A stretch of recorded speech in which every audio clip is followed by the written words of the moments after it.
Bienvenue, mesdames et messieurs, dans Politicia, votre rendez-vous politique. Comment se porte le Bénin du président Patrice Talon? Mal, très mal, répond l'opposition béninoise, du moins ce qu'il en reste, et qui reproche au président Patrice Talon de démanteler les acquis démocratiques, de vassaliser les institutions de la République, de fouler aux pieds les libertés fondamentales, de museler la presse et surtout de se préoccuper plus de ses intérêts personnels plutôt que du quotidien des Béninois. Mais l'homme clame sa bonne foi et dit travailler de façon sereine pour améliorer dans la durée le quotidien de ses compatriotes. Mais qu'en est-il dans la réalité? Quel regard porter sur la gouvernance Talon? Et surtout, qu'attendent les Béninois des 3 années restantes de son mandat? 3 Béninois avec moi pour en parler. Léonce Rumbadji, vous êtes le président du Parti pour la libération du peuple. Vous êtes par ailleurs membre du FSP, le Front pour le sursaut patriotique. Vous êtes un homme en colère, dites-vous. Selon vous, c'est une dictature qui s'est installée à la tête du Bénin depuis 2 ans. Vous nous donnerez au cours de cette émission quelques éléments explicatifs. En tout cas, merci d'avoir accepté notre invitation. Merci, monsieur Togé. Séraphin Noudjenoumé, vous êtes vous membre de la majorité présidentielle, membre de la coordination Nouveau Départ. C'est un mouvement, une coordination qui soutient l'action du président Patrice Talon. Merci d'avoir accepté notre invitation. Je vous en prie. Massime Avognon, vous êtes cadre de la majorité présidentielle au Bénin. Vous êtes convaincu de la pertinence du PAG, le programme d'action du gouvernement mis en œuvre par le président Patrice Talon. Au cours de cette émission, nous ferons le décryptage de quelques déclinaisons de ce programme. Merci d'avoir accepté notre invitation. Bonjour, monsieur Togé. Il y a presque 2 ans, il a promis à ses compatriotes un nouveau départ et la rupture d'avec les anciens modes de gouvernance. Une rupture qui place le Béninois au cœur de l'action publique, le Béninois au cœur de l'action politique. Seulement, voilà, le quotidien des Béninois est désormais rythmé par des grèves à répétition et des tensions politiques et sociales à n'en pas finir. De la rupture politique à la fracture sociale, c'est un sujet de la rédaction signée Deogracias Podo. C'était en mars 2016 que les Béninois en majorité avaient porté leur choix sur le candidat Patrice Talon pour présider aux destinées de leur pays. Entre déception et espoir, le chef de l'État, qui aura été soutenu par de nombreux acteurs politiques et de la société civile, semble susciter aujourd'hui de vives réactions. Les avis sont nettement mitigés. Pour la plupart de ses détracteurs, le président de la République aurait inversé l'ordre des priorités en mettant de côté toutes les urgences sociales et économiques. En témoignent les opérations de libération des espaces publics, encore appelées déguerpissement, lancé dès janvier 2017. Une opération débutée sans mesure d'accompagnement. La mise en œuvre de ce déguerpissement a eu des conséquences néfastes sur l'économie des populations. C'est une gouvernance qui nous recule à l'époque du PRPB et même au-delà de l'époque du PRPB. Parce qu'au moins à l'époque du PRPB, il y avait quelque chose de social qui était indiqué, qui était dit, qui était voulu, même si l'application n'était pas conséquente. Et on ne s'occupe que de détruire. On ne s'occupe que de détruire les pauvres. Comme un signe de la fracture sociale et politique au Bénin, l'échec du projet de révision constitutionnelle aura été sans doute l'un des actes manqués majeurs du chef de l'État béninois 2 ans après son investiture. Ce dernier a d'ailleurs montré plusieurs fois sa déception, faute de la confiance de la classe politique. Un sentiment partagé par de nombreux Béninois qui ne manquent plus d'occuper les rues du pays.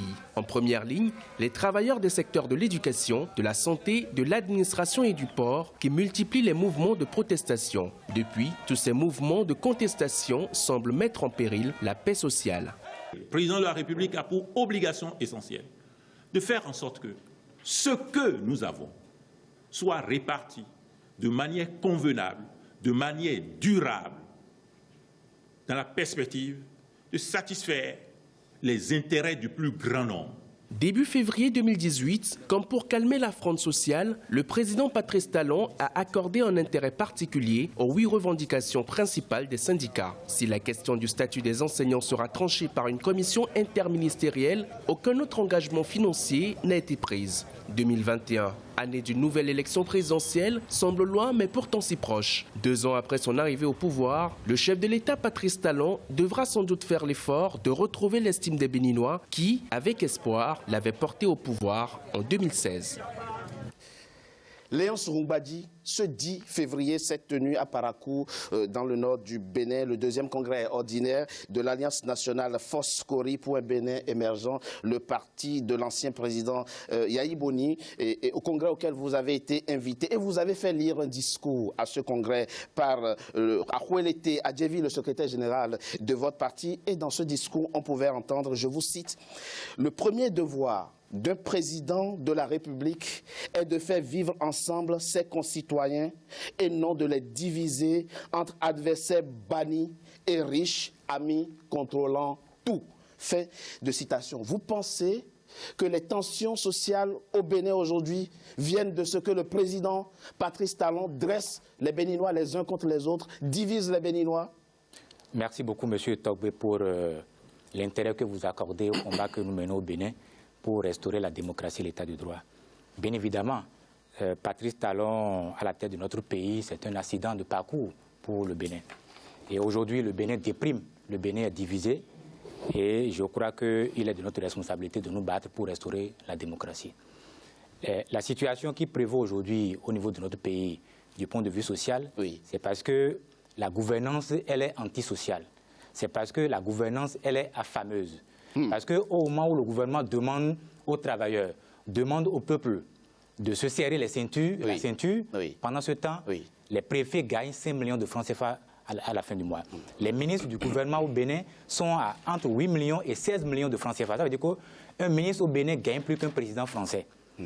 Les directeurs de cabinet sont à 2 300 000. Mais quand c'est comme ça, j'ai écouté tout à l'heure le ministre de la Justice, porte-parole du gouvernement, dire qu'il faut répartir la richesse du pays de façon, comment on appelle, équitable. Oui. Mais si le ministre est à 8 millions, ceux qui produisent la richesse... Vous pensez qu'il y a incohérence entre le discours politique et la pratique politique? Mais l'incohérence, elle est là. Mais le gouvernement ne respecte pas sa parole et le gouvernement, les princes du régime, les dignitaires, la minorité arrogante que nous avons à la tête de notre pays, gère le pays comme une entreprise, comme une société privée. Léonce Rumbadi, les tensions sociales, il y en a toujours eu au Bénin. Les grèves, il y en a toujours eu au Bénin. Qu'est-ce qui est nouveau cette fois-ci? Ce qui se passe aujourd'hui, c'est toujours déjà passé. Ce qui est nouveau aujourd'hui, c'est qu'au moment où on demande aux travailleurs de garder la patience, de faire des sacrifices, pendant ce temps, les travailleurs constatent que le chef de l'État et son clan minoritaire se servent, s'accaparent du patrimoine national. Vous avez...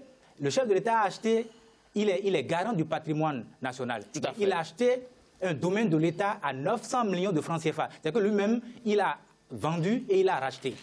Mais quand c'est comme ça, et que le chef de l'État s'accapare de tous les leviers, de tous les secteurs essentiels, vous avez le port qui est pris en otage par le chef de l'État. Vous avez l'aéroport qui est donné à Morphodis, qui est donné à la France. Vous avez, comme on appelle, notre port qui vient d'être donné aux Belges. Mais quand c'est comme ça, vous avez le coton que le chef de l'État lui-même a pris en otage. Quand c'est comme ça, le travailleur qui gagne 37 000 francs CFA à la fin du mois, quand il voit que pendant ce temps, le préfet est à 5 millions, le ministre est à 16 millions, mais ne leur demandez pas de croiser les bras. Tout le monde doit pouvoir faire des sacrifices. Mais là, les travailleurs constatent que c'est seulement eux qui produisent la richesse, qui font des sacrifices. Pendant ce temps, une minorité arrogante à la tête de l'État et qui font ce qu'ils veulent du pays. Et il faut comprendre que c'est ça qui justifie la fronde qui est en cours dans le pays. Monsieur Noudjenoumé, le tableau peint par Léonce Rumbadi est catastrophique. Un tableau catastrophique, cataclysmique.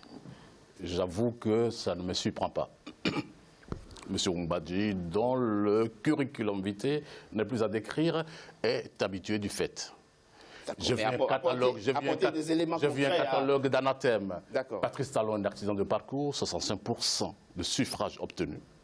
Oui, Patrice Talon est élu en rupture avec le gouvernement que vous souteniez. Et vous l'avez démontré le week-end dernier, en élisant comme président d'honneur celui qui a enfoncé le Bénin dans le trou le plus noir. Patrice Talon et son gouvernement sont héritiers d'un régime, d'un pays qui était complètement sinistré. Expliquez-nous concrètement, monsieur Noudjenoumé. S'il vous plaît. C'est de la méthode qu'on insuffle. Il faut d'abord faire un état des lieux Il va de soi que ce que vous présentez comme la fronde sociale, oui. Eh bien, M. Togbé, vous avez bien introduit. Le Bénin a le palme d'or de la démocratie. C'est de la vitalité démocratique. Les citoyens qui contestent permettent, c'est un aiguillon pour le gouvernement pour mieux faire. Mais nous sommes là en train de résoudre déjà tout le passif généré par le gouvernement de Yahi et puis interroger les populations. Évidemment, mais on n'a pas le même constat. Monsieur Ndianouma, je vous en prie. Le quotidien des Béninois, on ne peut pas le nier, ne s'est pas amélioré ces 2 dernières années. Ça, c'est un fait. Il a énuméré un certain nombre d'éléments. Oui. Qu'est-ce que vous pouvez aujourd'hui nous énoncer comme réalisation phare, comme mesure phare posée par le président de la République, Patrice Talon, depuis qu'il est arrivé au pouvoir et qui est susceptible d'améliorer le quotidien des Béninois? Ça fait 2 ans qu'il est là. Je suis d'accord, oui. S'il vous plaît. Monsieur Togbé, attendez un instant, parce qu'on ne peut pas laisser les gens venir sur les plateaux télévisés dire n'importe quoi. Nous ne sommes pas sur les réseaux sociaux. Non, attendez un instant. Nous ne sommes pas sur les réseaux sociaux. Je vous respecte parce que je ne suis pas ici pour dire n'importe quoi. Je suis ici pour défendre le pays. Parce que vous ne pouvez pas passer tout votre temps. Depuis 2 ans, vous êtes à la tête du pays. Vous êtes incapable de faire le minimum pour les Béninois. Qu'est-ce que vous avez fait après 2 ans? Qu'est-ce que vous avez fait après 2 ans sur le plateau? Je ne peux pas vous laisser dire ça. Je n'accepte pas, monsieur. Non, impossible. Nous allons mener ce débat, cette émission, dans le cadre d'un échange convivial. Exactement. Ils sont toujours dans l'intimidation, vous voyez. Je voudrais dire, monsieur Togbé, si vous me permettez. Monsieur Togbé, je ne permettais pas aussi que vous dites des mensonges. Ce n'est pas des mensonges, mais apportez des éléments contradictoires. Vous avez été incapable tout à l'heure. Je vous apporterai les éléments. Vous avez évoqué des faits. Mais vous parlez tout votre temps à dire que le gouvernement est hérité d'une situation sinistrée, catastrophique. Mais attendez, donnez-nous des exemples précis. Le Bénin n'était pas sinistré. Alors aujourd'hui, le Bénin est banalisé, c'est fragmenté. La mise au point est faite. C'est vrai, on va se respecter dans ce débat. Nous avons le droit de penser différemment, d'avoir des opinions différentes. Les Béninois nous suivent, les Africains nous suivent. Ceux qui nous suivent jugeront de la pertinence des arguments des uns et des autres. Pour revenir à la question, je l'ai dit, le tableau qu'il a peint du Bénin depuis 2 ans n'est pas reluisant. Et alors, comment vous l'expliquez? Qu'est-ce qui explique justement cette fronde sociale qui perdure au Bénin? C'est tout la question. Monsieur Togbé, lorsqu'on a été prince dans le passé, on pense voir des princes partout lorsqu'on est en déchéance. Monsieur Mbadji, qu'est-ce que vous faites dans la vie? Non, s'il vous plaît. Un instant, parce qu'il faut être clair sur les choses. Il faut être clair sur les choses. Vous êtes incapable de défendre le régime de Cotonou. Je vais défendre. Parce qu'il y a des débats de personnes. Parce que vous mentez. Je ne suis pas dans les débats événementiels. Vous êtes incapable. Vous trompez des preuves. Vous trompez les gens. Vous trompez des millions de personnes. Apportez des preuves. Vous ne répondez pas à la question. Je réponds à la question. Je réponds à la question parce que vous mentez. Il faut mettre les choses dans le il faut vous mettre les points sur les i parce que vous mentez. Vous êtes un menteur. Oui, monsieur Togbé.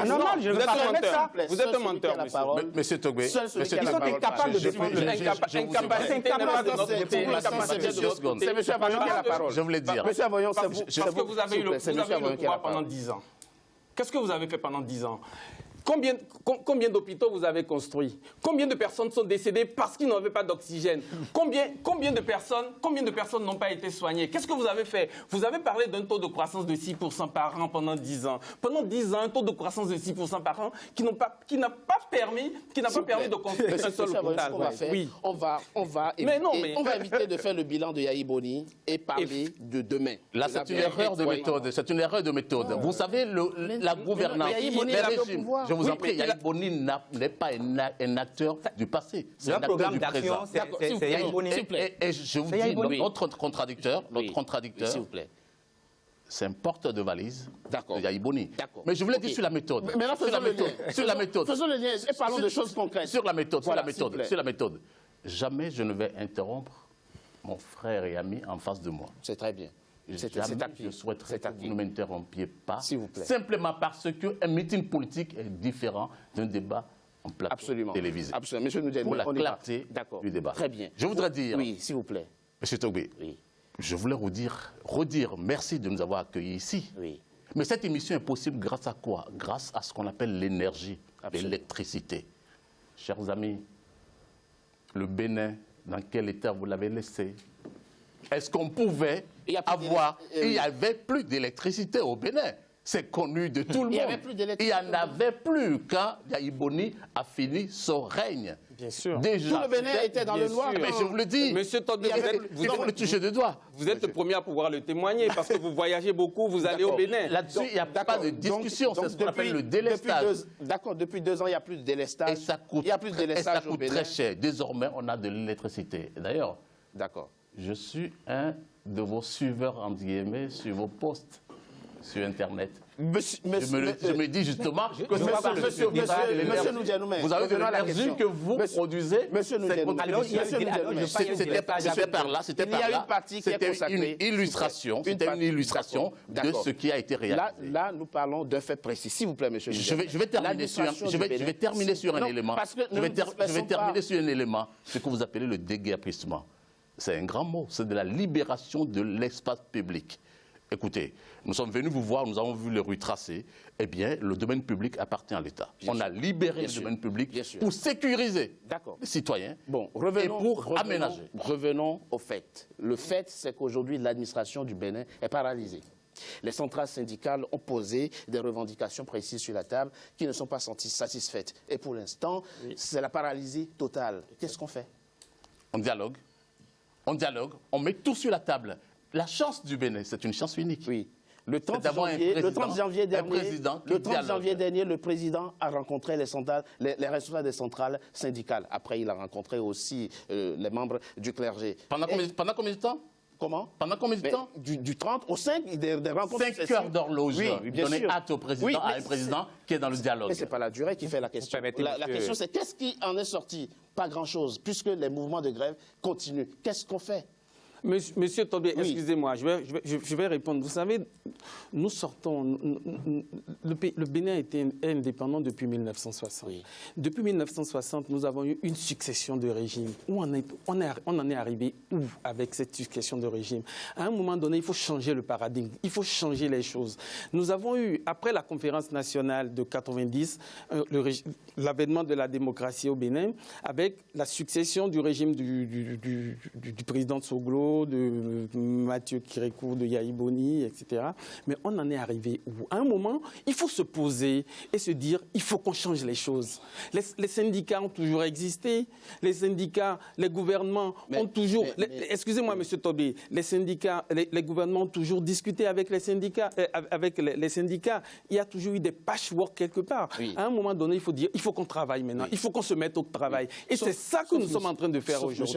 Sauf que l'un des éléments de cristallisation de la crise sociale dans votre pays, le Bénin, c'est que pendant que le président Patrice Talon avait promis satisfaire certaines revendications, à quelques jours de la fin du mois, il introduit une loi à l'Assemblée nationale portant suppression du droit de grève. Une loi entre-temps retoquée d'ailleurs par la Cour constitutionnelle. Du coup, beaucoup de Béninois pensent aujourd'hui que c'est un président qui fait usage de la ruse et qui n'est plus digne de confiance. Exactement. Là, la confiance est rompue. Comment rétablir maintenant la confiance? C'est la question. Mais vous savez, là, on parle de confiance qui est rompue. C'est vous qui le dites sur les plateaux télévisés. Mais oui, je suis d'accord. Ne reprennent pas. Les activités ne reprennent pas. Est-ce que vous avez parlé? Vous avez fait un micro-trottoir. J'ai vu votre micro-trottoir. Ce sont les membres du FCBE que vous avez interviewé. Est-ce que vous êtes parti sur... Séraphin Noudianoumé, j'ai dit Séraphin, Djogbenou est membre du FCBE. Azatassou, Djogbenou a apporté un contredit par rapport à ce qu'il a dit. Pourquoi vous dites que... Azatassou, excusez-moi. Le gouvernement... Excusez-moi. Vous permettez, moi je ne suis pas venu sur ce plateau pour distraire nos compatriotes. C'est ça que vous faites. Il y a des questions essentielles. Le chef de l'État dit aujourd'hui qu'il est en train d'appliquer son programme d'action de gouvernement. Oui. Et que ce qu'il fait aujourd'hui, il avait dit. C'est faux.